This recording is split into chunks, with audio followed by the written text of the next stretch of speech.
오늘도 욥기서 4장에 기록된 이 말씀을 통해서 하나님께서 주시는 은혜를 우리가 함께 나누기를 원합니다.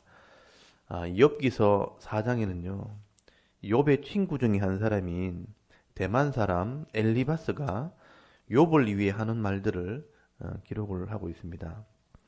이 욥의 친구들은 욥이 어려움을 당했다는 소식을 듣고 먼 길을 찾아왔습니다. 그런데 욥을 만났을 때 욥이 너무나 큰 재앙을 당하는 모습을 보면서 일주일 동안 말 한마디를 못하고 하늘만 쳐다보다가 욥의 이 탄식하는 소리를 듣고 이제 한마디씩 말을 하게 되는 겁니다. 근데 욥의 친구들이 욥을 위해 위로하는 말을 하는 것이 아니라 욥이 왜 이런 인생의 고난을 당하게 되었는가 하는 그 이유를 설명을 하기 시작합니다. 욥기서 5장 27절에 보면 그들이 함께 연구한 결과라고 기록을 하는 것을 보면 욥의 친구들이 그렇게 하나님을 경외하고 또 정직하고 악에서 떠난 사람이 왜 이런 인생의 고난을 당하게 되었는가 아마 많은 고민을 했던 것 같습니다. 그래서 나름대로 자기 지식과 이 경험을 통해서 이 고난의 이유들을 설명을 하기 시작하는 겁니다. 그래서 여러분 2절에 보시면 좀 듣긴 싫지만 불편해도 좀 들어라 하면서 말을 시작하는 겁니다. 여러분 2절에 보니까 누가 네게 말하면 네가 실증을 내겠느냐, 누가 참고 말하지 아니하겠느냐라고 말씀을 합니다. 아마 이미 동네 사람들과 이 욥의 주위에 있는 사람들이 이런저런 말을 했을 겁니다.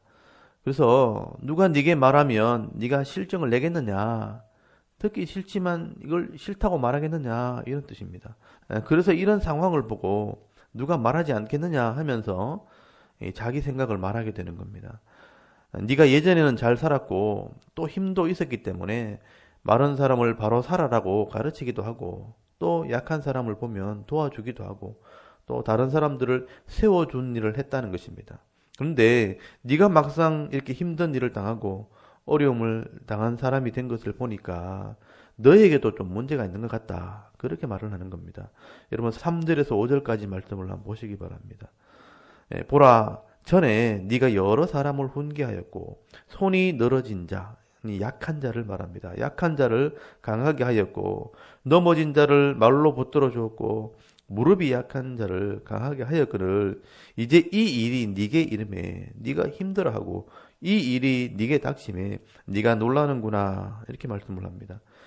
예전에는 네가 약한 사람들 또 넘어진 사람들을 가르치기도 하고 위로하고 또 바로 살도록 도움을 주었는데 이제 네가 약한 자가 되었고 넘어진 자가 되었다는 겁니다.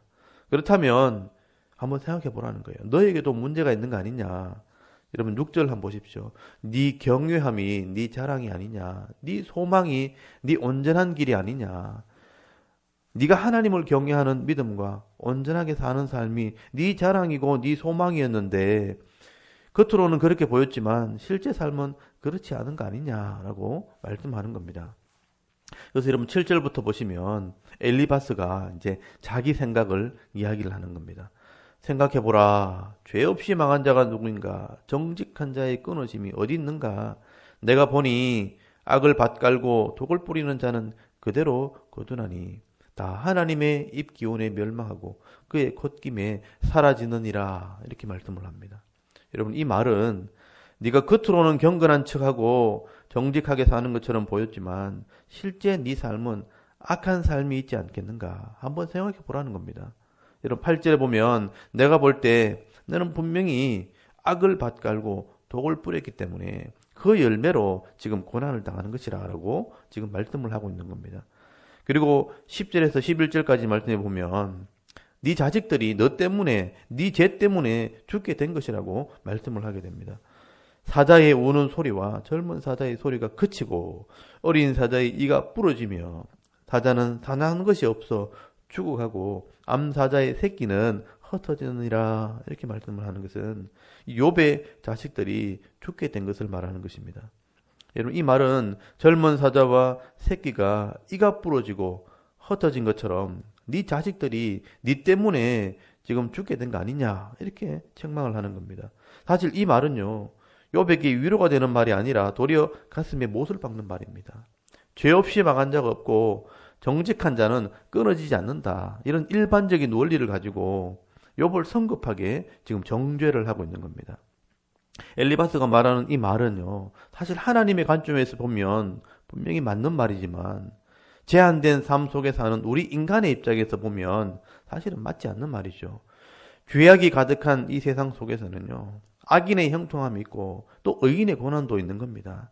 그런데 지금 일어난 이 한 사건만 가지고 이 사람이 의인이라서 복을 받고 죄인이라 심판을 받는 것이라고 말할 수 없다는 것입니다. 그래서 여러분, 전도서 7장 15절에서 16절까지 말씀해 보시면 우리 인생이라는 것은 우리가 눈에 보이는 대로 되어지는 게 아니라는 겁니다. 여러분, 전도서 7장 15절에 보면 내가 허무한 날을 사는 동안 내가 그 모든 일을 살펴보았더니 자기의 의로움에도 불구하고 멸망하는 의인이 있고요, 자기의 악행에도 불구하고 장수하는 악인이 있으니 지나치게 의인이 되지 말며 지나치게 지혜자도 되지 말라. 어찌하여 스스로 패망하게 하겠느냐라고 말씀을 하고 있습니다. 그러므로 이 욥의 환난을 보면서 죄 때문에 당한 환난이라고 우리가 단정 지을 수 없다는 것입니다. 그러므로 엘리바스는 이 자기의 짧은 지식으로 또 자기의 짧은 경험으로 욥을 정죄하고 있는 겁니다. 그리고 12절에서 21절까지 보시면 욥이 교만함 때문에 환난을 당했다 하고 또 정죄를 하게 됩니다. 거기 12절부터 17절까지 엘리바스가 개인적인 이 묵상을 하는 중에 하나님의 영을 통해서 깨닫게 되었다는 본인이 경험했던 지식을 이야기를 먼저 하게 됩니다. 그 당시에는요, 여러분, 이 계시의 말씀, 성경이 기록되기 전이기 때문에 때로는 하나님께서는 꿈이나 이런 환상이나 또 음성을 통해서 하나님의 뜻을 전달하는 때였습니다. 그래서 엘리바스가 이런 하나님의 영을 통해 내가 지식을 깨닫게 되었다는 것을 말씀을 하게 되는 것이죠.